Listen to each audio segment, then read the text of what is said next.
Every Saturday is Cat Day on Echoplex Media, and not only are we posting fucking cats, we invite all content creators to join our open panel.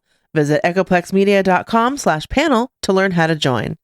Every third Saturday is Operation Catterday, where we cover this week and last year and play the best clips from the cast of conspiracy characters that Now Space has learned to loathe. The show starts at 8 p.m. Pacific at twitch.tv/echoplexmedia. Find our full schedule at echoplexmedia.com. She doesn't just think it, she says it on camera.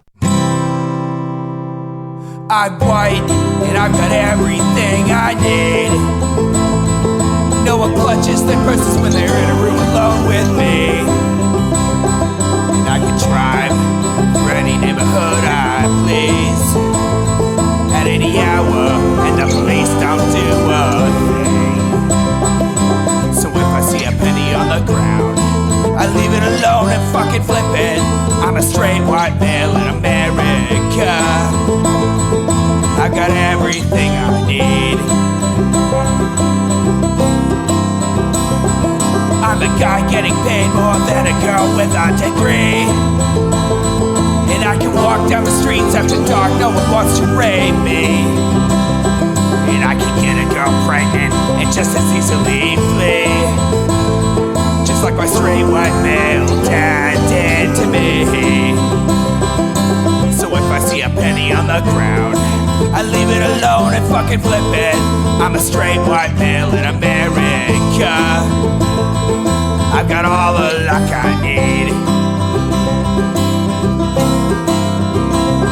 I've got a pile of broken mirrors and I'm walking under ladders and I'm spilling tons of salt, but to me that doesn't matter, cause my skin and my gender and my orientation are the best things to have if you live in this nation. I recommend it highly.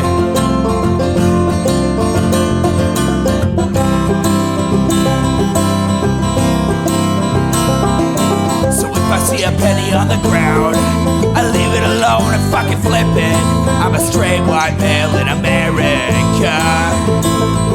I've got all the luck I need. Shit's gonna work out for me, cause I'm a straight white male in America. I've got all the luck I need. All right, everybody, welcome to the Intellectual Dollar Tree. We do the show live every Wednesday at 7 p.m. Pacific right here on Twitch. That's twitch.tv/echoplexmedia. For anybody listening on the pod, make sure you follow us over there. Show can also be found later on Odyssey, YouTube, Rumble, and BitChute. I know that's a weird collection of places, but I do like to piss off the chuds on BitChute. You can support this project at patreon.com/echoplex, or just go to echoplexmedia.com/support, and you can buy items, any kind of stuff. All kind of stuff. Anyway, I'm producer Dave, flying solo tonight. Homo Alono. HK is on adventures, and he'll be back next week. And we have something kind of cool lined up for next week. And by that, I mean HK is picking the topic next week. So there's a certain wooden room that we haven't visited in long form in quite some time. In fact, we said we were going to stop visiting that wooden room in long form. The thing is, Brat Weinstein has seemed rather rudderless on Twitter lately, and his behavior has been odd, like more so than usual. So I thought it might be a good time to check back in this week. And so here we have it, our return to the Galaxy Brain Humidor. This is the Dark Horse Podcast, episode 138, Thou Shalt Follow the Science.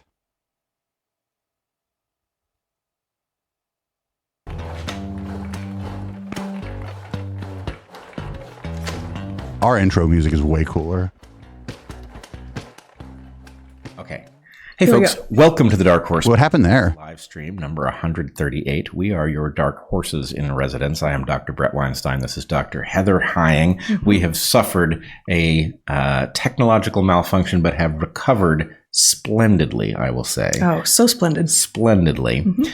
Mm-hmm. That means their sun is grounded. Warn people that although I feel great, I have a lingering cough from whatever it is that got me, which tested 3 times negative for COVID, so I don't think it was COVID. But anyway, a lingering cough. Please bear with us if I end up coughing in the middle of a concept, and dial up your level of inference. You may be able to finish my thought for me in your head. I know that sounds crazy, but it can happen.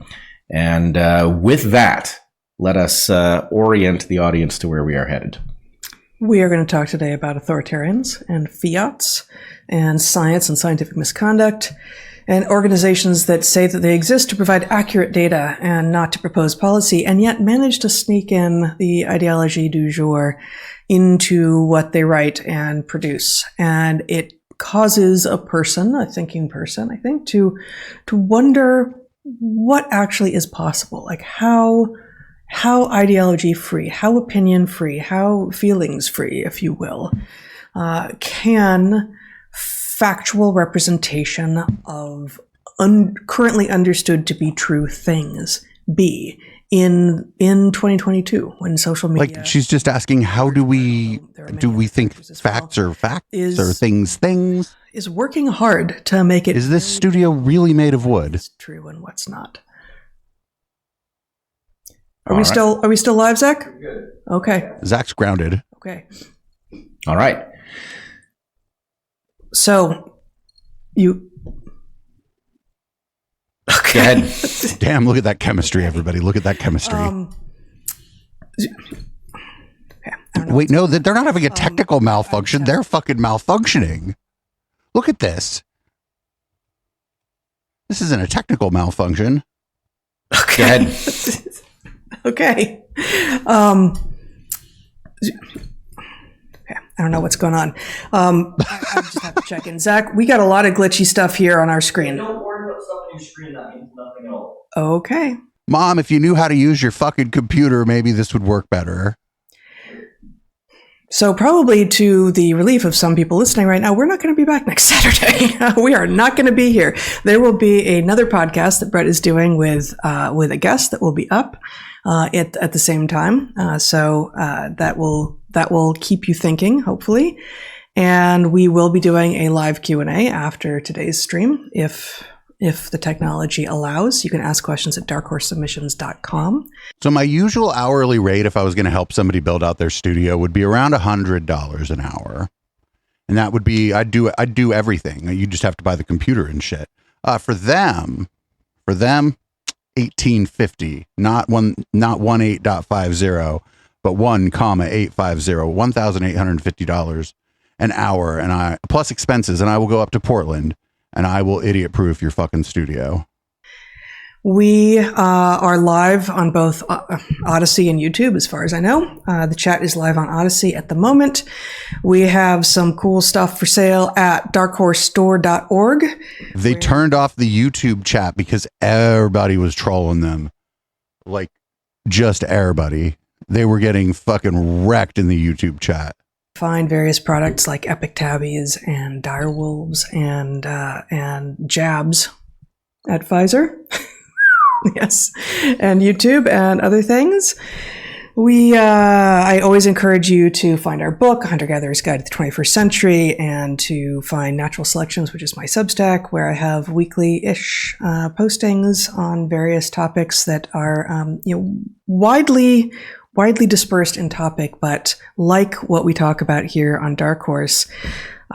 Basically, if it evolved, it's fair game, and that includes just about everything. And we even talk about some things that don't evolve. We occasionally talk about rocks, but not very often. Quasars. Yeah, I don't think we've ever talked about quasars. I have. On Dark Horse? Sotto voce, Oh, Brett's an astrophysicist, too. Yeah, I don't think you have. I think you're just trying to come up with things that don't evolve, which, of course, yes, that's true of quasars, but I don't think we've ever talked about them here. All right, folks. If you remember where it is that I mentioned quasars, Sotto voce or not, sotto voce or otherwise, please feel free to introduce that information into our sphere in the comments or wherever. Yes.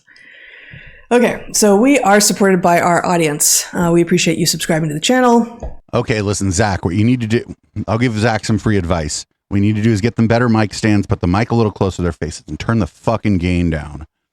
And then on the compressor, you need to decrease the ratio, decrease the input, and then turn up the makeup gain a little bit. Liking, sharing both our full episodes on YouTube and Odyssey, and of course the clips at Dark Horse Podcast Clips.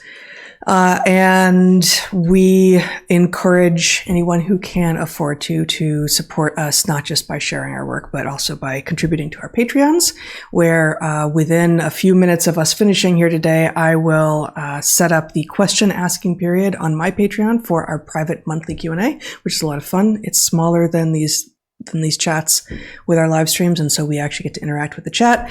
Brett just had a conversation on his Patreon this morning, which I assume, as always, went really well. I believe it did. We are dialing in a model for the admixture between acting and planning. Acting and planning. Mm-hmm. All right. And at both of our Patreons, you can get access to our Discord community, where there's a lively community of people who do not. You have to pay to join their Discord for having opinions that are different from theirs, and they do things like book clubs and virtual karaoke, and are actually planning a real life meetup. They've done a couple, but a real life meetup in the Pacific Northwest at the end of the summer. I have an error correction. Several sentences ago, I said between acting and planning. That's not what I meant. It falsely represents the coalition of the reasonable group. Okay. Acting and preparing. That is to say, for future action. Okay. All right. I feel better now. Do you? A little. So, at the Discord community, I'm just going to stop. Okay. You have any more corrections? We'll see. Okay. We do encourage you to join that community and to join us on our Patreons. This is going to be a tough day, clearly. I am going to start with our sponsors for the week, for which we are very, very, very grateful. I am going to skip this part about their sponsors. You should not support any of these products. These are bad companies that support bad people, and you should not support any of these companies. If they claim they don't know what Brett and Heather are doing, then they just haven't done their due diligence, and they probably do know what Brett and Heather are doing. I'm curious what the product is, but not curious enough to expose an audience to it. Get 50.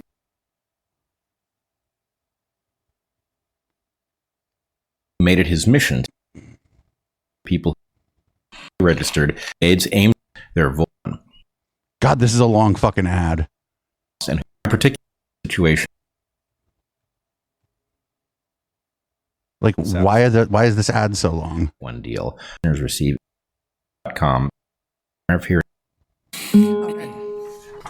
So, perhaps our technical difficulties are in the rearview mirror.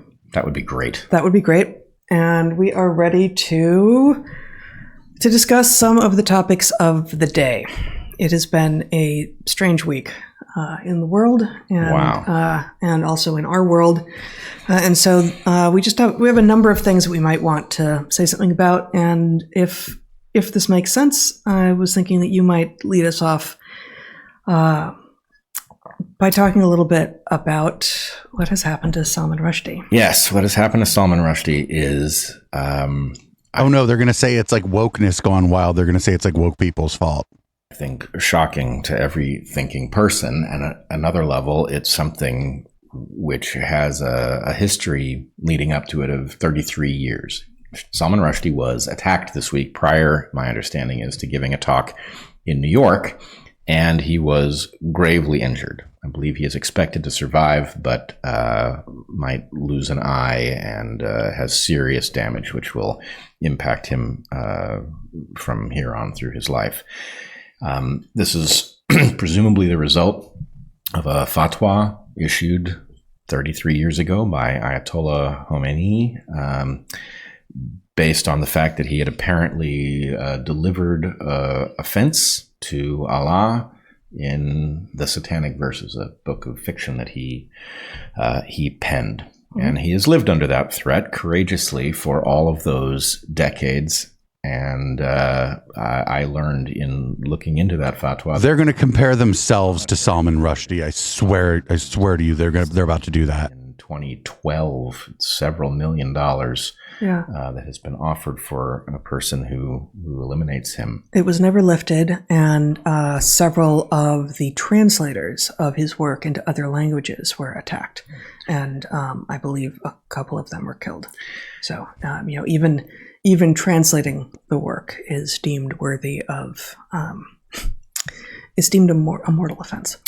Yes, and although the Iranian government has distanced itself from the fatwa, the monetary reward was raised by a semi-official entity connected. So this is really a fundamental question about how the world is to be run, what is within the purview of a nation state and what is not. It is also well worth noting, as many people have, that there is some comparison to be made between this violent act And what happened to you and me on Twitter yesterday. and cancel culture. And of course, one. Oh, no, they're fucking, no, this is not cancel culture, dude. Cancel culture, no.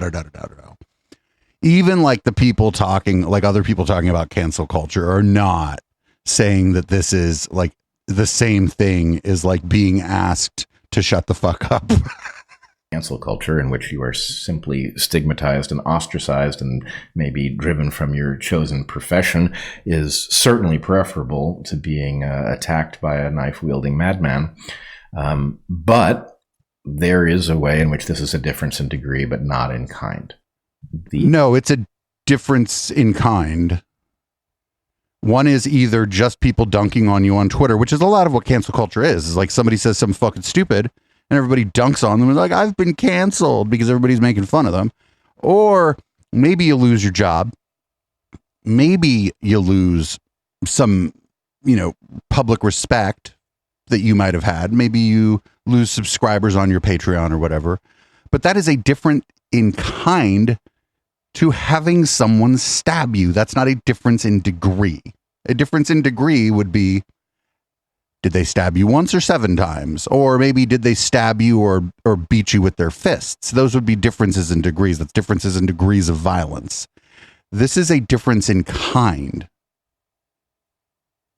Are both instances in which people are preferring a system in which what may be said and what may not be said is dictated by some authority, and that again, like nobody, this drives me nuts. Nobody's saying you can't say what you said. People are just saying, oh, you're going to talk like that? I don't really want anything to do with you anymore. That could be some cases people's family is like, they've been estranged from their family. A lot of QAnon people, either they were the ones who caused the estrangement, or the family couldn't take it anymore, and they said, don't come to Thanksgiving. These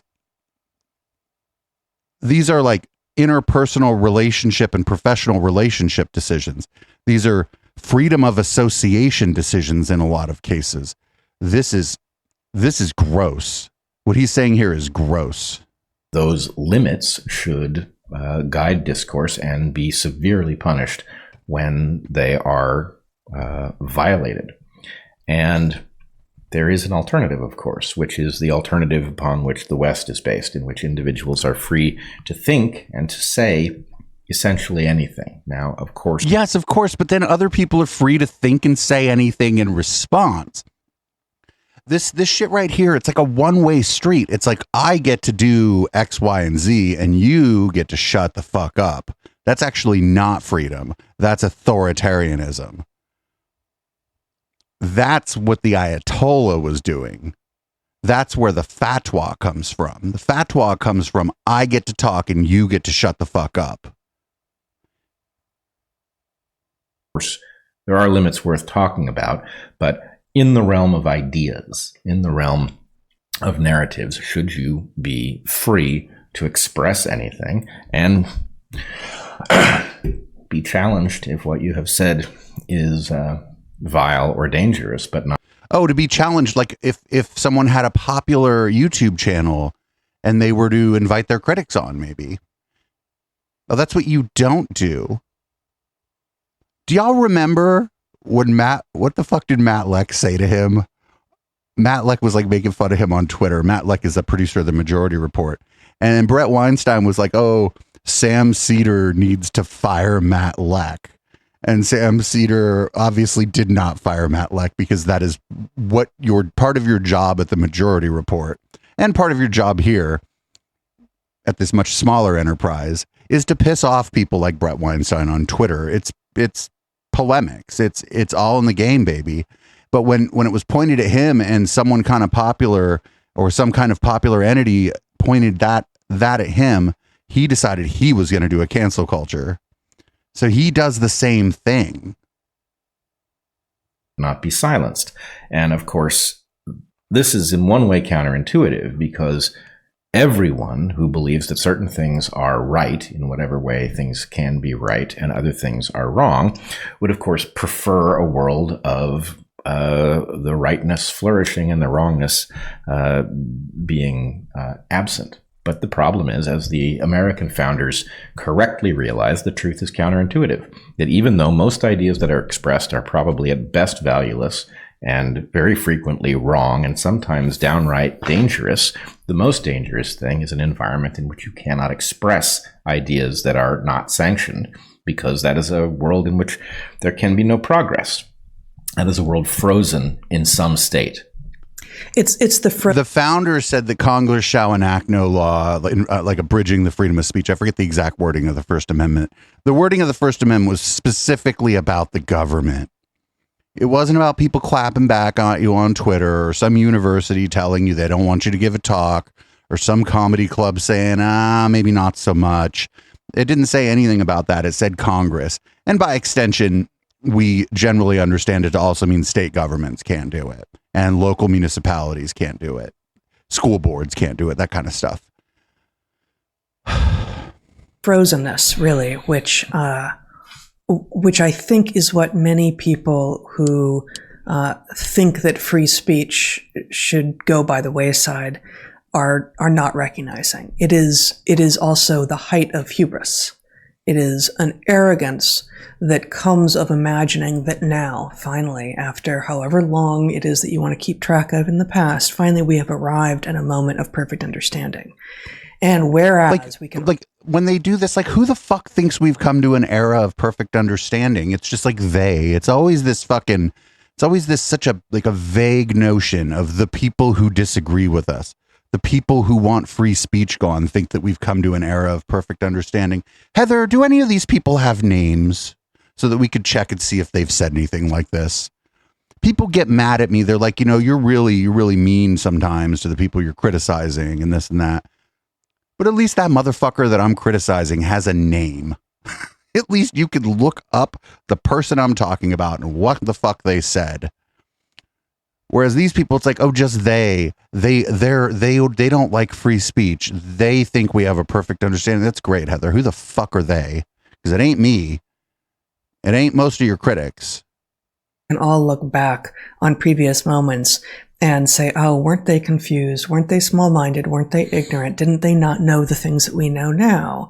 It imagines that we are now omnipotent and omniscient, and that we have full possession of not just... What do you call a straw person argument when instead of just a person, it's like everyone who disagrees with you? Is it a straw critic? Do we call it the straw critic argument? What is the argument when it's not just the straw person? What do we call it when it's expanded to just a vast number of people who think you could go fuck yourself? What do we call that? Just the knowledge, but also the power, and therefore that we want the full possession of the power to make sure that everyone who doesn't yet see things as clearly as we do can be forced to be relegated to basically be our underlings. So I wanted to try to put this in context of a model that longtime listeners of Dark Horse will have interacted with many times in many different contexts. In the comparison between fatwa culture and cancel culture, you could view them as distinct and one preferable over the other. They're a difference in kind. Yeah, fatwa literally means it's like Scientology's fair game, where you can do anything to destroy that person if they're a critic. Yeah, that's fucking completely different than you should be fired from your job as a professor because you're sexually harassing the students, or you're impossible to work with, or you're telling people about race and IQ garbage. These are not the same thing. Fatwa, we just saw what it looks like when someone tries to enact a fatwa. They try to kill you. or you could view them as the same thing in a different form. That the purpose is to make sure that what is accepted by fiat rather than by some process in which we all participate. And No. The fucking no. The discourse is accepted by process. It's a messy process. People are rude to each other. They make fun of each other. People sometimes go too far, and people get their accounts suspended. Like all kind of shit happens. It's a mess. It's a process. It's just a mess. Here's the thing that I think needs to be explored. One of these is obviously religious, right? It is by religious authority that the fatwa on Salman Rushdie was issued. And the other of these is nominally secular. Yes. That is the wrong way to think about it, though. It is true. But that's not the way anybody's thinking about this, except for maybe like super edgy atheist types who like still think it's like 2010 or whatever. Like, I'm not really, as far as the fatwa goes, I understand there's a religious aspect to it, but the difference to me is just the fucking straight up call to violence and the fucking monetary reward for the violence. That is fucking so dramatically different than people clapping back on you on Twitter and then you ending up like quitting your professor job or whatever because you think, I don't know, because you think they're going to fire you. Like these are just like so fucking different. It doesn't really matter that one comes from religion and one doesn't. It's like, what is the outcome, the ultimate outcome if things go poorly for if you get canceled versus if you get fatwa'd? Well, if you get canceled, maybe you lose your job. Maybe you don't go out in public as much because people, you did something bad or you did something a lot of people think is bad and you don't want to deal with that shit. Whereas if you get fatwa'd, they kill you or you get fucking injured, like terribly injured. These are like just so far and away different than each other. Factual level, but it is untrue at a deeper level. And what I would argue is that we come, all of us, irrespective of what lineages we emerge from, we all come from a world of religious authority.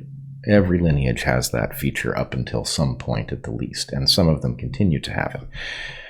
Those religious authorities are the result of an evolutionary process. Wait, no. And what I've argued many times, and I'm going to argue here again, is that you cannot found a religion in the same way that you cannot write a myth. Mm-hmm. You can write a narrative, and then selection can act upon narratives, throwing out almost all of them relatively quickly after they are written, preserving a few that have some kind of value, and then honing them and turning them into durable myths. Yes. And the same thing can be should have taken the night off, Brett. Of a religion. You cannot found a religion. You can found something that functions on those modalities, which I would say is correctly understood to be a cult. And then a very tiny fraction of those cults turns out to have some sort of durability, lasting power, and capacity to, in some way or other, enhance the lives of believers and adherents. So the way a cult actually becomes a religion, if you ask me, is first you got to kill a few million people, then you got to force your beliefs on a few million others. Boom. That's how your cult becomes a religion. Yeah. And, cult always has a negative valence to it, a negative connotation. But if we try to put that aside for the moment, what you're arguing is that a story with staying power can become myth. A cult with staying power can become religion. Or a cult, a cult that's generally a small religious sect that is willing to, that has the means to and is willing to use force against other people who maybe have different beliefs or no beliefs at all.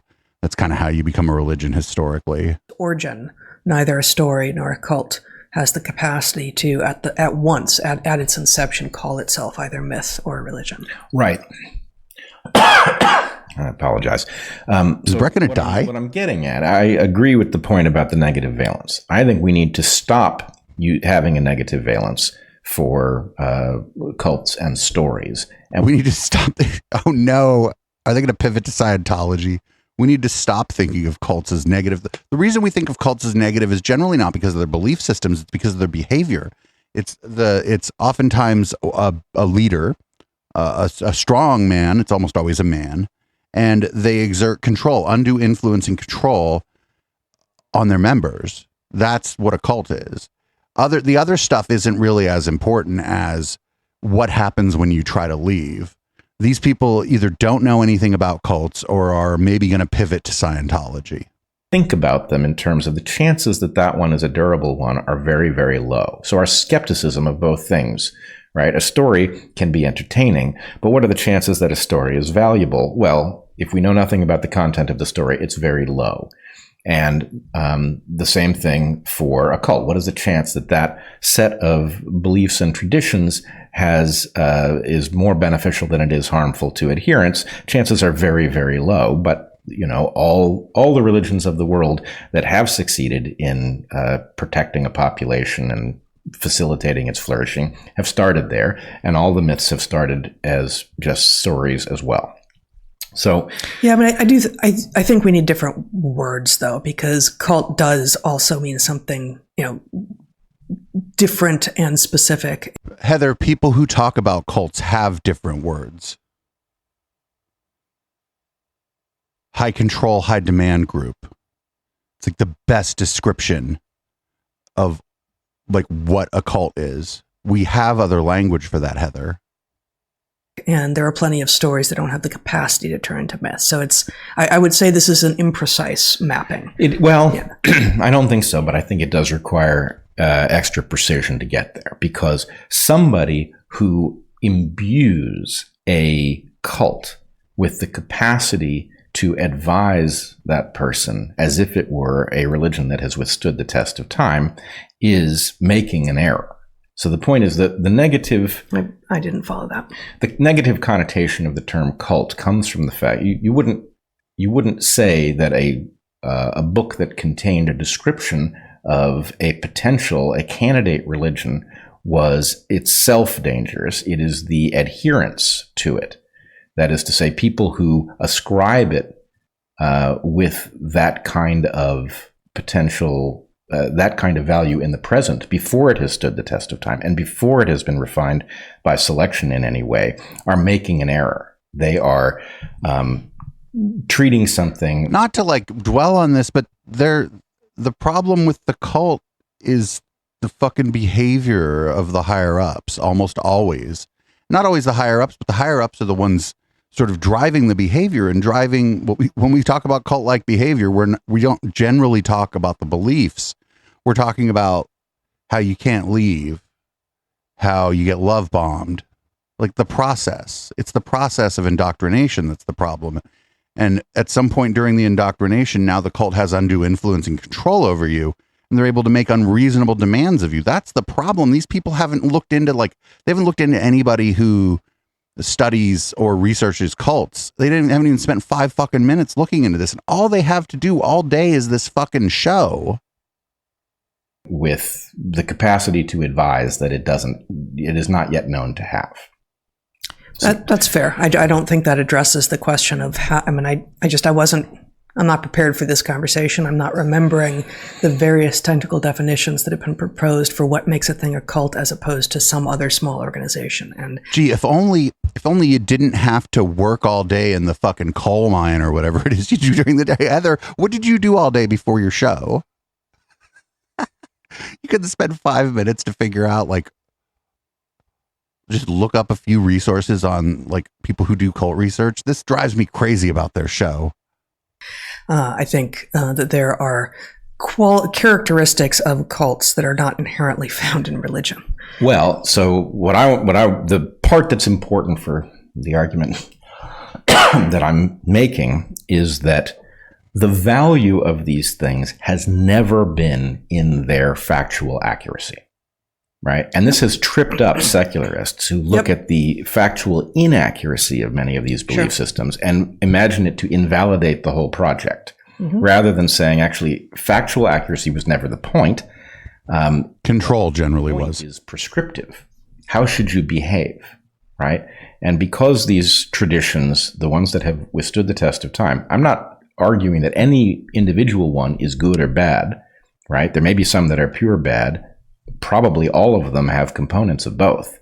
But Bring up Scientology. the point is, when, as I've argued many times, a literally false, metaphorically true idea is one that if you behave as if it was true, you do better than you would if you behaved according to the fact that it is false.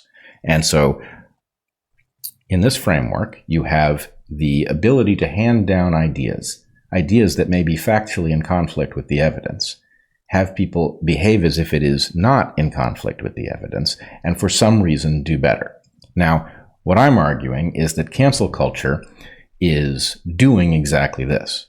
Cancel culture, wokeness, is strangely indifferent to the fact that what it claims is factually true is so deeply in conflict with what is well understood already. And observable by simple means. Simple means, Yeah. right. But again, their wokeness, it's just so non-specific. Can they just say my name on their fucking show or something? Can they just be like, Gay Dave is wrong about everything?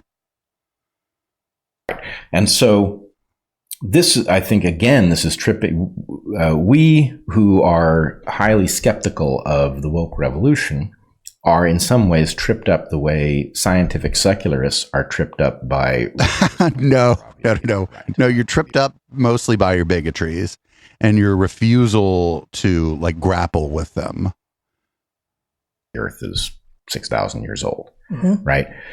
Secularists are often, obviously it's not 6,000 years old, therefore it is invalid. Oh, so the tripped up, by tripped up, you mean we find the obvious falsehood and we say, that's all you need. That's all you need to know. Yeah, we're done. We're done here. Clearly, this makes no sense. These people aren't serious. The other difference here is the Earth is 6,000 years old is a truth claim. And to a great extent, wokeness versus anti-wokeness is generally like dispositional and ideological and a lot of times matters of opinion. Sure, people are bigots and they think that, certain groups of people are better and like, or, they're going to move on to trans stuff at some point because they, what else are they going to do? And sure, like we think they're wrong, but these are still matters of opinion. It's just that your opinion sucks. And it like, when you extrapolate it out onto society and then you have a lot of people with this opinion, it hurts people in marginalized groups. But these are different kinds of questions than is the Earth 6,000 years old? It's just a different kind of question. We're not paying attention to reality. Therefore, can we just stop already? Right. And that's neither.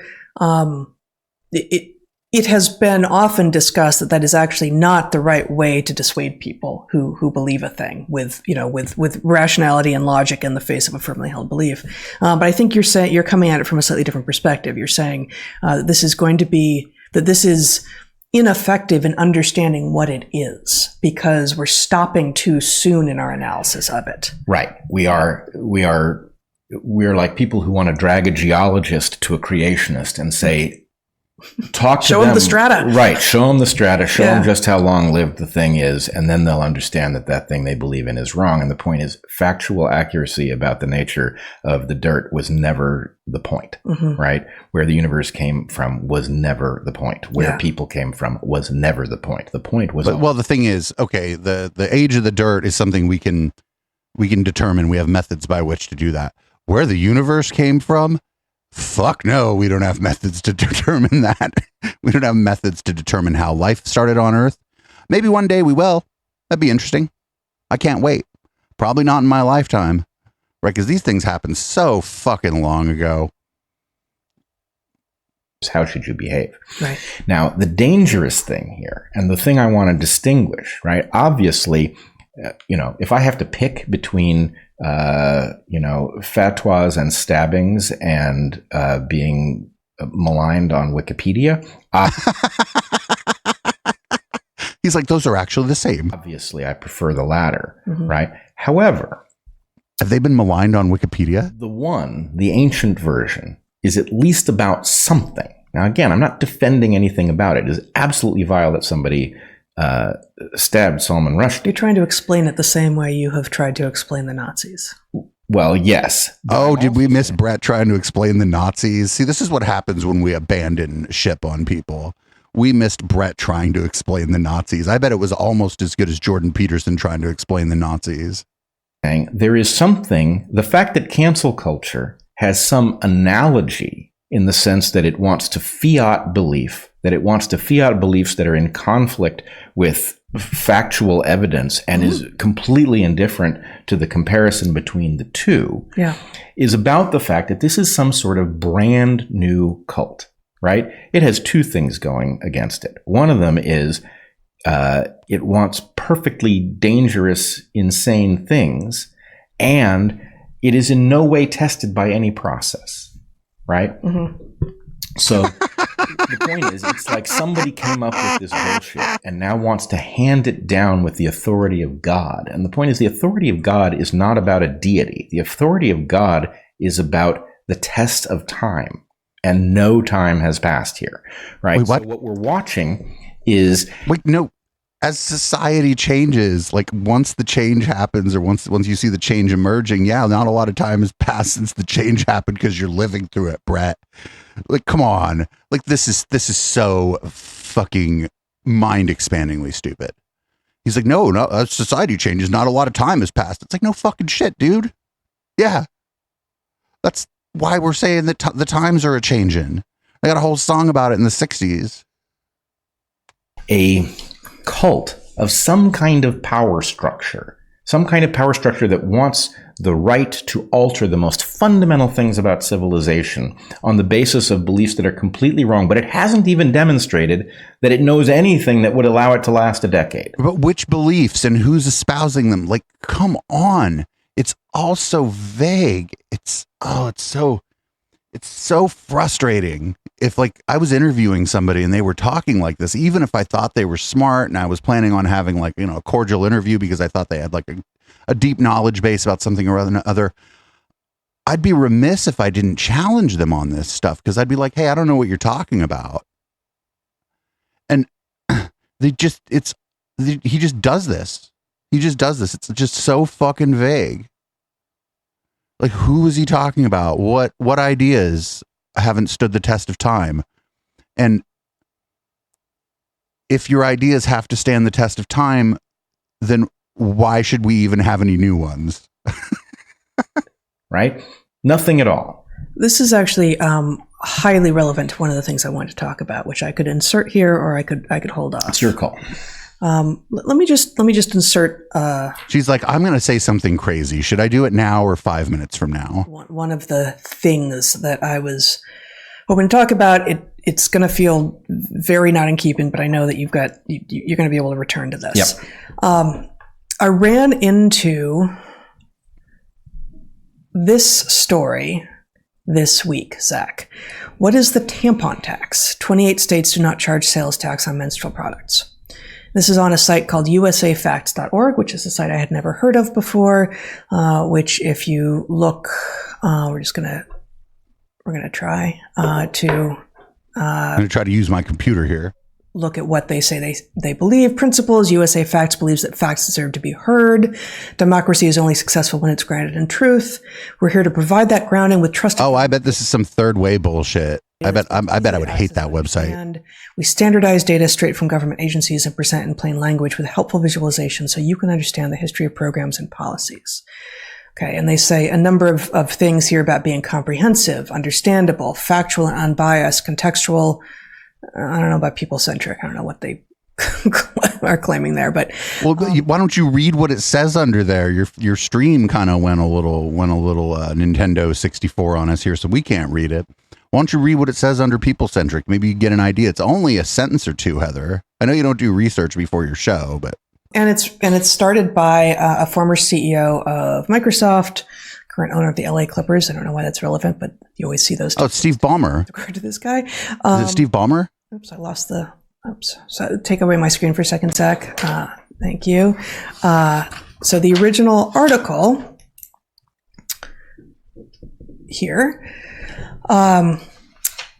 that got me to this site, what is the tampon tax, begins with this sentence. About a quarter of the U.S. population are women in the 15 to 49 age group, and while not everyone in the group needs menstrual products, footnote, it's an essential part of life for many. So just before I go to that footnote, I will say the question is one that may not be of interest to many of our listeners and viewers, but it is a question about if you are one of the, half of Americans who at some point in your life are likely to end up needing menstrual products, and this feels like a necessary, this is something that is necessary that you did not choose, that is just part of what your life is, should that thing be taxed? Right. And so that's what maybe it should be free. Data are being collated to address, like which states do, which states don't.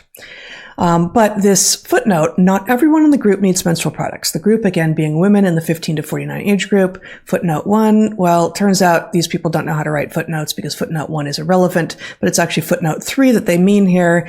Wow, that's tiny too. For those of you looking, you can now see it says women outside of this age group and people of any gender who menstruate may also need these products. Now, again, this is on a site, USA Facts. But yeah, some people, yes, the footnote was fine. They did maybe they fucked up the footnote and put 1 where 3 was supposed to be. I mean, I don't know if you've ever fucked up a link on your blog. I certainly have. .org that has described itself, and indeed I will find here the Washington Post interview of this guy Steve Ballmer. She doesn't know who the fuck Steve Ballmer is, dude. Wow, y'all are swimming in Peter Thiel's money, and you have no idea who Steve Ballmer is. All right, dude. The Washington Post interview of the guy who founded USA Facts. This is an interview from 2017. It says, again, the former chief executive of Microsoft and the current owner of the LA Clippers. He describes himself here as a pro-facts partisan. Okay, so he's trying to be clever here. He's a pro-facts partisan. So on this site, which describes itself as many ways as it can think to, as being about facts, not about opinions, not about caring about your feelings, not about, choosing an ideology, it has snuck in to the footnote of this article the idea that you are a woman if you say you're a woman, and that is going to mean that we can no longer talk about basically menstrual products being only for women. And it feels to me... But I mean, you can, right? Like... If I said, oh, women need tampons or menstrual products, nobody's going to jump down my throat. Somebody might be like, hey, that's incomplete. And that's all they said is that, hey, the wording here is a little bit incomplete. There are trans men and people who are non-binary. They didn't say that, but that's what it meant. And also the age group, right? Because there's some people who start menstruating earlier than what did they say, 14, and some people who continue to menstruate. I think the top of the age group was 59. There's some people who continue to menstruate after that. So they were just like saying, hey, this isn't the entirety of people who menstruate. This is very much precisely, if I may, Zach, precisely about the same kind of thing that you are talking about here with regard to sneaking in ideas that are just bald-faced against what everyone can see. Right? Wait, what? It's how you feel. Like the footnote was worded in such almost like a, the footnote wasn't all trans rights, motherfucker. The footnote just said, hey, some people outside of this group that we're defining here also need these products. Dress, how you want to present. So some people won't agree with this, but it's all good. But then claiming that how you feel and how you want to dress makes you the thing that you're not. And therefore causes a site that claims to be about facts and is being, was started and led by a so-called pro-facts partisan to tie themselves in knots writing footnotes. But the person writing the article isn't like a gender studies expert. And so they're basically deferring to gender studies experts, or I don't know what other kinds of experts they might be deferring to. That's what the footnote is just deferring to other expertise. No sense at all is a sign that we are not in a reality-based universe at this point. It is exactly that we are not in a reality-based universe. And what I was going to argue as part of this model is that, we talk about these things as virtue signaling. Yep. No, that was just a hedge, Brett. That's a hedge. If only Brett had a deeper understanding of what it means to hedge when you make statements about statistics. If only Brett was just a little bit better, maybe at understanding the hedge. I'm going to argue that whether that is, there is certainly an element of that, signaling your virtue to people. What these really are, though, more fundamentally, is shibboleths. Right? They are shibboleths, yes. They are shibboleths. And so imagine for a second that a cult... A shibboleth being a word. Oh, well, thanks. Hold on. Watch. Cult. A shibboleth being a word. Thanks, Heather. That the pronunciation of which can identify whether or not you are of this or another tribe. Right. So the basic point is the word shibboleth itself is arbitrarily, the correct pronunciation is arbitrary. And somebody who has just learned your language... Like, what are you talking about? What the fuck? May be able to read it and pronounce it in some way, but among the various ways, shibboleth, shibboleth, whatever you might Sepulveda. say. Sepulveda. Our favorite exactly. one for whether or not you're actually from Los Angeles or not. Sepulveda. But it reveals Yep. that you're not one of us. Mhm. And the point really is, those of us, us who are playing the role of the secularists here, looking at the woke, going, wait a second, what you just said is so wrong. I can explain to you exactly why it's wrong. And we're completely missing the boat. And the point is really, the wronger the better. Because what you want, if you're going to inflict this stuff on doctors, for example, right? You want 17 things that doctors now have to say that they all know aren't true, so that somebody who's not really with you and is just hoping this will blow over reveals themselves, right? Mm-hmm. You only want the people who are, will do anything to stay in, and therefore will sign up for whatever nonsense you've decided is medically sophisticated. I think I lost track. Who's the you here? Which side is the you on? If you are the revolution, like the woke revolution. Well, woke is one version of this, but if you are the revolution that is going to use fiat to hand down, here is how you are to behave. Salman Rushdie, he is not an acceptable human being anymore. Yeah. You are to accept that he is no longer acceptable. Wait, why? Certain consequences. You are to accept that these treatments are safe and effective. Right? J.K. Rowling is no longer an acceptable human being. Right. If you are going to accept the handed down from on high conclusion about who's in and who's out and what's true and what's false and how we are to behave, right? But don't they do a version of this where they want to hand down from on high what's true and what's not? They're just mad that credentialed people and regular people aren't buying what they're selling and that people aren't falling in line with what they're doing. The point is that this is either one or several cults haven't passed the test of time that are now behaving with the authority to make us subscribe. And anybody who doesn't subscribe is cast out, is punished, all sorts of things happen to them. So some sort of secular equivalent of a fatwa. And people, some sort of secular equivalent of a fatwa. Except like people just make fun of you and tell the university that you work at that you're a joke and that you shouldn't be working there. It's like a fatwa.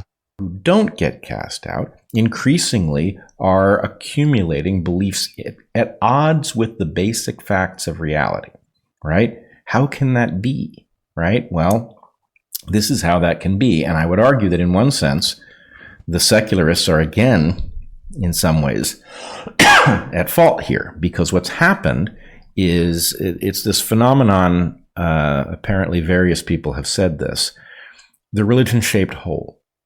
That to the extent that it is true that religion is a product of evolution, that its purpose is not to tell you how the universe works, but to tell you how to behave. It is a narrative structure that comes with prescriptive recipes for well-being, and that the stories that come along with it are at odds with the facts, either because those who wrote those stories didn't have access to the facts, right? Or because the purpose is to be at odds with the facts in order to figure out who's on board and who isn't.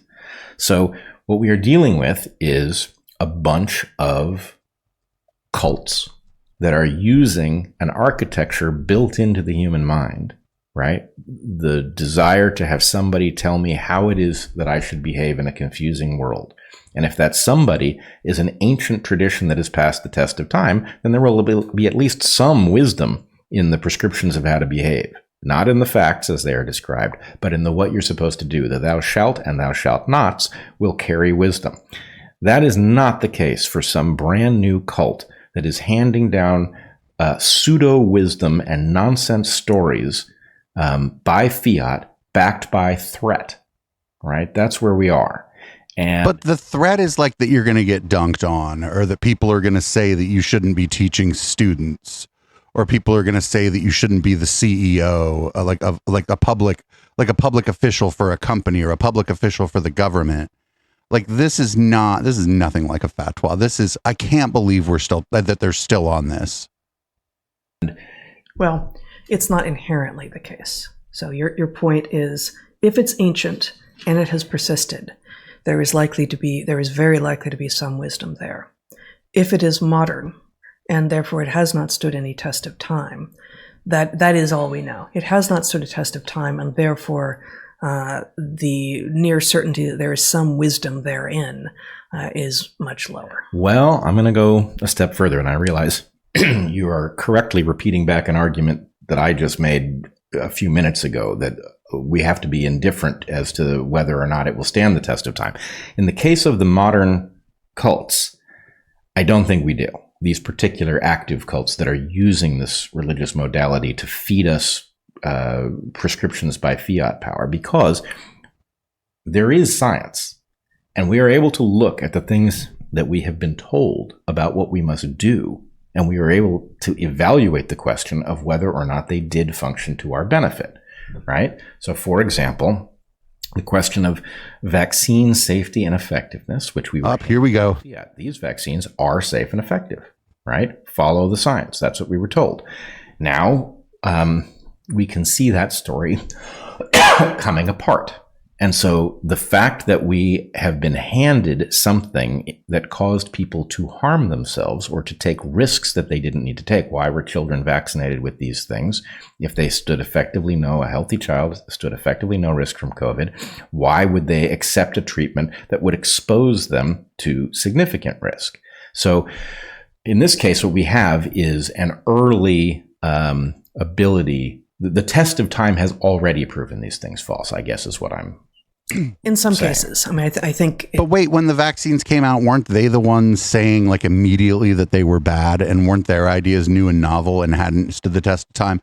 And I think that like the test of time has proven them wrong. Like they've been dunked on and made fun of and discredited by a lot of people who I think are fairly credible. Like the people at Science-Based Medicine have been on Brett and Heather since they started going anti-vax. And there aren't too many people more credible on like medicine and science communication, at least in my mind, than Steve Novella and David Gorski. It's unfortunate. It's too easy to go like, okay, well, here we're talking about this one. Here we're talking about this one. This is already falsified. Sure, we got lots of these things that are already falsified with varying degrees of the recognition of that falsification. I will say though, to interject again, one of the things that I wanted to get to ultimately is that the CDC has updated its COVID guidelines, and so let us just talk about that a little bit here, since you raised it. NPR reports. NPR reports on Twitter. Who knew? They say the update isn't a huge overhaul of the existing guidance, but it does represent an increasing focus on individuals making their own decisions about their level of risk and how they want to mitigate that risk, said Dr. Marcus Plessia, Chief Medical Officer for, I didn't look up what that is. So you have nothing to do all day but the show, but you couldn't be fussed to look up what that is. Guidelines, and I'll show you the actual CDC guidelines shortly. The summary has 4 bullet points. Those exposed to the virus are no longer required to quarantine. Unvaccinated people now have the same guidance as vaccinated people. Students can stay in class after being exposed to the virus, and it's no longer recommended to screen those without symptoms. The second bullet point is the doozy, right? Unvaccinated people now have the same guidance as vaccinated people. Well, isn't it obvious then that hidden in that bullet point is we recognize that effectively you are the same? That these things for which so many people's lives have been destroyed, and I'm not even talking about the vaccine injured, I'm talking about those who have resisted and therefore have lost opportunities, have lost jobs, have lost family, have lost friends, have lost all of these things, are now, it's going to just quietly slip in, oh, by the way, it's fine. Never mind. Not even in our bad, though. Wow. Not even in our bad. Hold on. Let me put up the actual CDC document. Let me put it up in the PDF form, though, so I can show. So here's the CDC document that it's in, yeah. This is from August 11th, a couple days ago. CDC, summary of guidance for minimizing the impact of COVID-19 on individual persons, communities, and healthcare systems, United States, August 2022. They, of course, put out a lot of these things. This is the most recent one. And if we scroll down to see vaccines and therapeutics to reduce medically significant illness, let me just make this a little bit bigger for those reading along at home, except that doesn't really work. Yeah, that doesn't really work. So you're just going to have to squint. COVID-19 vaccination. They start by saying COVID-19 vaccines are highly protective against severe illness and death and provide a lesser degree of protection against asymptomatic and mild infection. Then, receipt of a primary series alone, in the absence of being up to date with vaccination through receipt of all recommended booster doses, provides minimal protection against infection and transmission. Being up to date with vaccination provides a transient period of increased protection against infection and transmission after the most recent dose, although protection can wane over time. That is a huge admission. And it's not that suddenly there's a lot of new data out, or there's a lot of new analysis of existing data. No, there is a lot of new analysis of existing data, and there is new data out. Time has passed. Data is being collected. She's just wrong.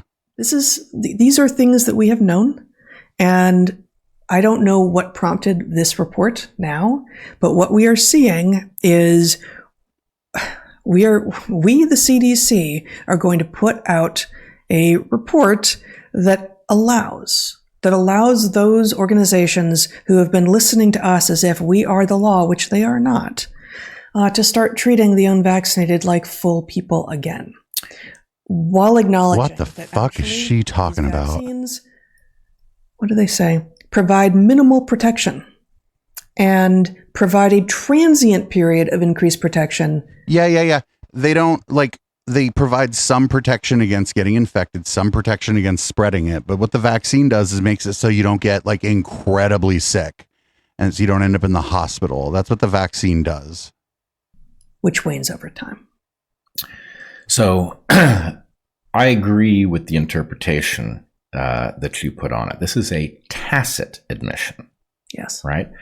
What it functions as, though, the whole point, and again, longtime viewers and listeners of Dark Horse will remember discussions in which we talk about the fact that sometimes the correct narrative emerges in the end. But what must not happen from the point of view of these power players is that they must not vindicate those who were right about it at the time. So they do not go back and clean up the record. This is what he's mad about is that the CDC isn't saying, oh, Brett and Heather were right.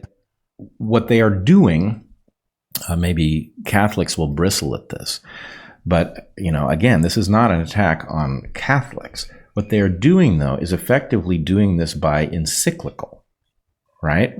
They are simply updating the wisdom from the oracle, right? The person with the connection to God is telling us what the new wisdom on the vaccines is. And the new wisdom on the vaccines is that the vaccinated and the unvaccinated are equivalent now, right? They are not saying, actually, our old story fell apart so violently that we are forced to backtrack.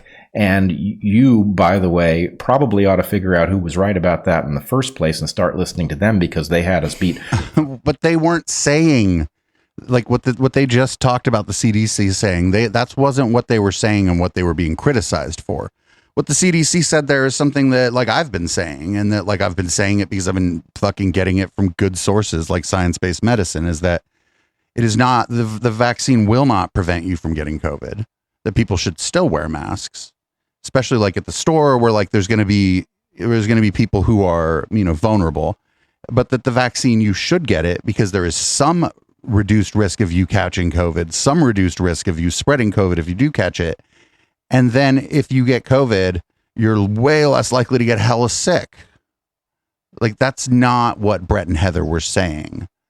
they had people on saying that the vaccine was causing miscarriages in which babies' heads were exploding. From the get-go, they will never say that. No, they will So not. what they're doing is simply updating the guidance, and you're only supposed to care Yeah. about the immediate belief structure of the thing that hands down the instructions by fiat. That's why the encyclical works here. And again, it is because whatever it is that has captured the CDC is functioning to create something that fits a religion-shaped hole. A religion-shaped Their religion-shaped hole. The CDC is captured by something that is trying to fill a religion-shaped hole. Get the fuck out of here. Now to start treating the vaccinated and unvaccinated equally, which of course you should have done all along, right? Yeah. What's more, it lags the reality, right? It does not pay any attention to the accumulating evidence that in fact these vaccines have been harmful, right? But that's not what, because that's not true. So the CDC isn't saying that. The CDC has some flaws, but they're not going to go out there and publish a bunch of anti-vaccine fucking propaganda that they got from you interpreting theirs. Immunity. It completely ignores the fact that even the data that they use to argue that these things have some substantial effect that, yes, wanes over time, ignores the fact that they create a vulnerability when you're first given them, right? So a vulnerability when you're first given them, do they mean that like when I got the booster, I was knocked out for 24 hours? You know, is that what they mean, or do they mean like babies' heads exploding? There's a burning bush on that mountaintop over there, and I spoke with it, and I came down with the new wisdom about how it is that we are to behave. And you're never going to believe this, but I know that we were busy scorning and throwing out of our homes and our theaters the unvaccinated. But as of now, we're going to stop doing that. Yeah. Right. I'm still less comfortable going to venues where vaccines aren't required. For a while on a weekly basis checking for instance, the local theater companies, who's going to let us in. And I gave up a couple months ago. It's like, I'm done. These people are insane and they don't understand anything. Fucking shout out to the fucking theater kids. Fuck yeah. They're like, get out of here, weird wooden room people. Reality or science, and they're just never going to let people who didn't take the jabs back in. And it turns out that quietly, without some of us noticing, I just got told yesterday, oh yeah, actually, at least here in Portland, Oregon, suddenly most of these places are letting in the unvaccinated, aren't checking, aren't asking for negative tests, all of it. Yes, as conditions on the ground change, policy both from the government and from private organizations is going to change. And in the big cities, the vaccination rate is pretty high. And so the hospitals aren't over full of people for the most part. In places like Portland, where I live in San Jose, San Francisco, New York City, Boston, those kinds of places, yeah, the vaccination rate is so incredibly high that at this point, maybe the venues don't need to check anymore because they're not going to overrun the hospitals. Again, the question that I'm stuck on, and I know that this is exactly part of what you were talking about. Like, I'm stuck on, like, what changed? What happened, guys? What conditions on the ground in your own head? And for the most part, people don't operate that way. I want to know what happened, and I want accountability, and I want some damn apologies. Like, is the CDC going to apologize to Heather? Does she want the CDC to apologize to her? The societal level, and I want this to never happen again. And instead what we see is, well, but the CDC said, but it's just it's a lot of mumbling and a lot of like footnotes, right. And whereas, just if you would put on my screen for a moment, Zach, again, a tweet from someone I don't know who this is. Politically Homeless 2 is what they call themselves. A thread regarding the news of the CDC's new guidelines in no particular order. I was not allowed to volunteer at my kids' schools for over a year because I wasn't vaccinated. A family refused to carpool with us because they said they were uncomfortable with their son sharing a car with us. We had been ratted out by a mutual friend who said to the other mom, well, you do know they aren't vaccinated, right? Right, but that's their right. They have freedom of association. They're free not to carpool with the unvaccinated. We were uninvited to good friends to share a vacation house with them. Oh, the struggle. Oh, we couldn't go to a friend's vacation house in the Hamptons. Their school's theater company, because Denver Center rules. 50% of the restaurants and many businesses in our neighborhood were off limits to us. I won't forget which ones. I'm just going to read this because we don't have any of these precise stories, but it's a frickin' match for so many people's experience. We had to eat ice cold lunches out of a backpack huddled outside with frozen hands when we skied at Vail Resort because we weren't allowed inside the lodges. Wait, these people went skiing at the Vail Resort. The fucking like audacity to act like you're like a part of like a stepped upon class because you had to eat a bag lunch outside of Vail. And after just 2 days of my pass, wasn't worth it. I wasn't allowed to stay in a hotel or eat in any restaurant for a work trip to DC. I had to cancel it altogether as it made travel there impossible. My husband, having trained already for 6 months, was banned from participating in an Ironman event. A group of his friends told him over text that he was endangering them and their families, and they told him he couldn't stay in the Airbnb with them for a trip they had been planning. They no longer speak to him. I was called a conspiracy theorist by dear friends and was left in the dust by them socially. I would have given kidneys to these but that's like that's like the ticket you buy. Like this person that posted this probably isn't just like unvaccinated. They were probably loud and proud about it on Twitter and Facebook and shit. They cut me off after a vax that didn't stop transmission or infection. My teens experienced unbelievable amounts of stress. We didn't book a trip. I was disinvited. My husband. Oh, we didn't book a trip. I didn't book a trip last week either. Fired. So yes, and it goes on and on. I elided some of that. So yes, I am seething a bit right now, having read the CDC's new guidance, knowing that this is what the guidance should have been all along, minus the ridiculous masking. I want apologies and I want assurance. But the masking is a whole different discussion. They just threw the masking in at the end. Brett and Heather sometimes take credit for being ahead of the game. They kind of stopped doing it, but they take credit for saying early on in COVID that people probably should be wearing masks. They like, oh, the fucking government got it wrong. We got it right. We said everybody should be wearing masks, but they're not talking about that anymore, are they? And again, I know that won't come though. That thread speaks for a tremendous number of people, and even those who became skeptical, who didn't get boosted, who did their first shot or first 2 shots and then said, no, actually no more, I'm not seeing it. This set of experiences is invisible to a majority of Americans, at least, and I think in most of the weird world. And that invisibility means that it is more likely to be able to happen again. Yes. But that's the majority of people are fully vaccinated. I, of course, share exactly your sense of ire and your desire for an apology, because, of course, an apology would involve some power to prevent it from happening again. Yes. And exactly, you could reference the apology. Exactly none of that has been conveyed here. Right. Now, of course, again, that is perfectly predictable that it would go through this. So the real question is, those of us in our... Did people do this when the fucking speed limit in California went from 55 to 65, like speeding enthusiasts? People who are like, actually, I have a modern car with good brakes. It's a safe car, and I think I can travel at 65 miles an hour, and the government's only letting me travel at 55. Then once the government raised the speed limit here in California to 65 on most interstates, did those people demand an apology for the years and years and years of 55 mile an hour speed limit? It's like, you apply this to other things, and it seems quite silly. How do we push the point and say, not good enough, not nearly good enough, and here's the never again problem. Okay.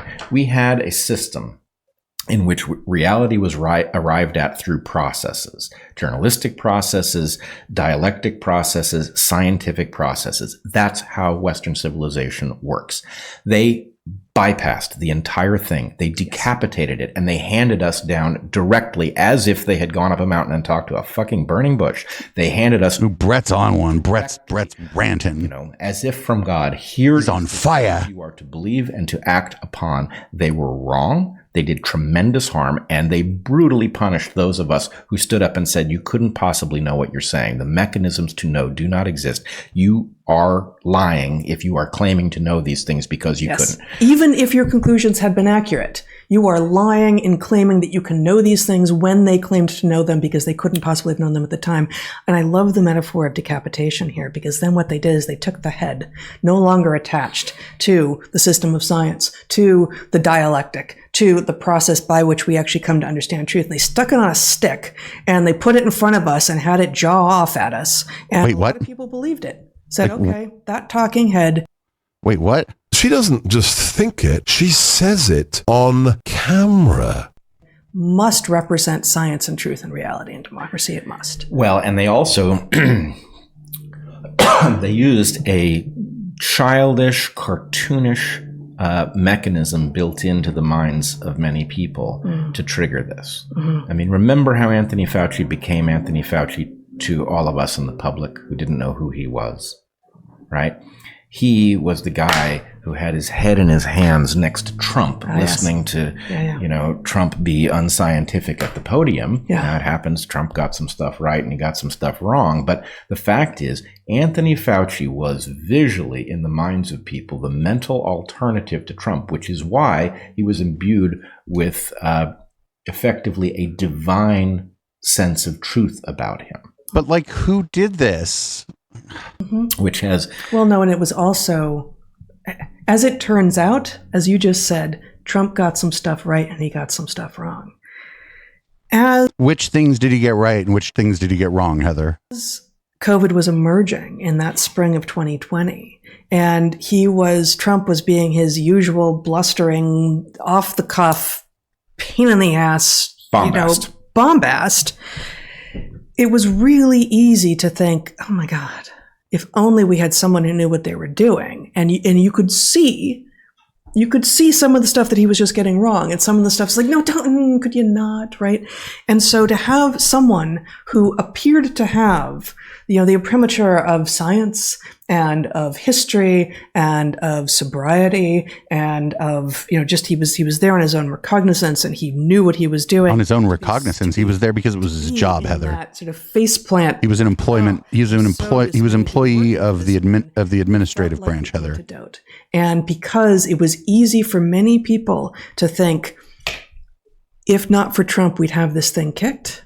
We'd know what to do and this would be over already. Obviously, it was going to be Fauci was the answer. Right. Yeah. And that visual impression of... Maybe Brett should drink some water. The sober, scientific, dweeby, but highly competent alternative to the bombast who reads stuff on the internet and can't keep it to himself, right? That thing was architected. And it, Yeah.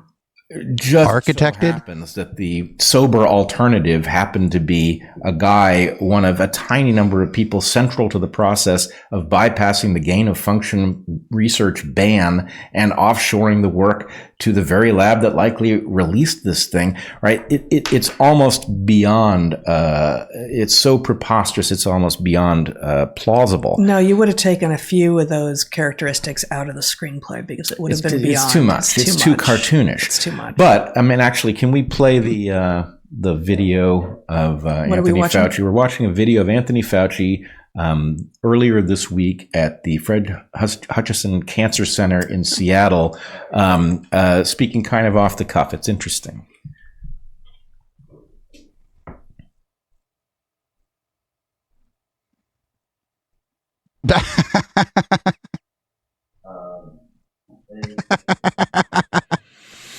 Well, Zach's fired. Can't hear him, so let me tell you what he said. Okay. Oh, It's like a 50-second. Yeah, it's a 50-second thing. Most people have probably seen it already, but Please tell them what they said without actually adopting his voice or his mannerisms. I'm not oh yeah, Brett, the well-known impersonator of public people. Brett does a killer Fauci impression. sure that I can recover from that. Oh, okay. We're gonna try it again.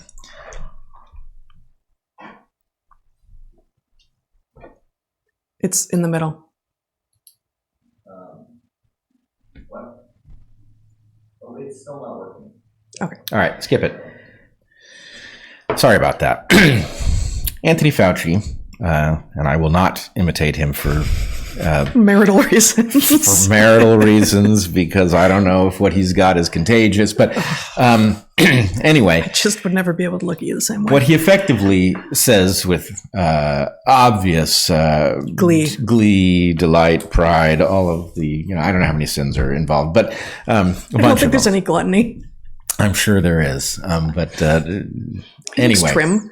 Oh, the dude, he's diminutive, but he cuts a fine figure. But anyway, What does the man say? he says that apparently there's something dubbed the Fauci effect. So far as I could tell, he dubbed it the Fauci effect, but something called the Fauci effect, in which people are they are applying to medical school because his scientific, competent, blah, blah, blah modality has inspired them to take up medicine by his model or something like this. Which, Because he says, I, Fauci, symbolize integrity and truth.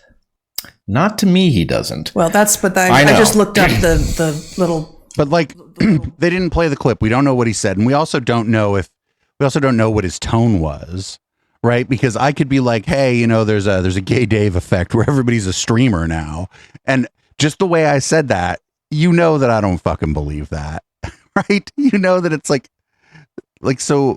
his tone and like his body language and stuff while he said it is like completely missing. Also, like, I don't trust these two to like accurately relay what somebody else said. Blurb. What actually does he say? The Fauci effect, more and more people going to medical school, he claims, is because he symbolizes integrity and truth. Especially, and I think, I'm paraphrasing here, in this era of misinformation, he invokes January 6th. He invokes a range of things from January 6th to whatever. It's But it was only a 50-second clip. my God, it's 52 seconds. It's quite a thing. I mean, seconds, and he really crams a lot in there. It's the equal of that one They're like mad that somebody got to the point. where he said that he was science. Yeah. And it's so much the man, the wizard behind the curtain. But anyway, point being, this is the structure that decapitated the messy thing that we used to have that figured out what was true medically speaking and what wasn't true and what to do about it. Yeah. They just supplanted the whole thing. Yeah. They got between your doctor and your pharmacist, something that is unprecedented, right? And they just started handing down these encyclicals that changed the behavior of our entire medical establishment. And anyway, I wanted to point out a couple things about this, right? So they're functioning in a religious modality. I would argue, tapped into the religion-shaped hole issue that is especially open for those people who are secular, right? Which is going to be a higher number of people on the left, which is part of why this is going to be more effective. High number of people, highly represented in science. Well, that last cough is a good place, I think, to end the podcast. So we've checked in on the Galaxy Brain Humidor. It's been fucking months since we ran long form content. Not a whole lot has changed. They took a few subtle digs at the idea that there are trans and non-binary people kind of at the beginning, and Heather kind of demanded an apology from the CDC for not listening to her. It's just fucking straight up hubris from these two, and nothing's changed, and I think we probably don't have to check back in on them for quite some time. We will pull short clips if they say like outrageous things or whatever, and the bad stats pulls it, and there's just a few of them or whatever for the Sunday show, but we're not going to do any more long form Brett and Heather content. We may check out a little bit of the Q&A during the post game, but maybe not. I'll have to think about it. Podcast listeners, I'm going to have to let you go. Thanks for checking out the podcast, though, and you can always grab the full show at patreon.com/echoplex all summer long. Patrons at any level, even just $1, get the full audio capture, and we may continue that going forward. And there are also ways you can probably just grab the VOD from Twitch the next day if I don't DJ. It's highly likely I won't DJ tonight because there's like microphones and stuff set up from last night where I might otherwise DJ. But check us out on Twitch, twitch.tv/Echoplex Media. And if you're one of the few watching this on YouTube, do follow and subscribe to the channel. And if you're watching this after the fact on Odyssey, I don't know. I hope you one day get to the bottom of ethics in game journalism. I'm producer Dave. HK is on an adventure this week, but he'll be back next week. And this is Boomers by Periscope. And I'll see you during red light, everybody.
Sunday, right here on twitch.tv/EchoplexMedia.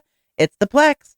7 p.m. to 9 p.m. Pacific and on into red light. We have the worst news in the week that no one else will cover. The Plex has it all. Conspiracy, right-wing nut jobs, Christian extremism, and Madison Star Moon. Tune in every Sunday at 7 p.m. Pacific at twitch.tv/EchoplexMedia and find our full schedule at echoplexmedia.com.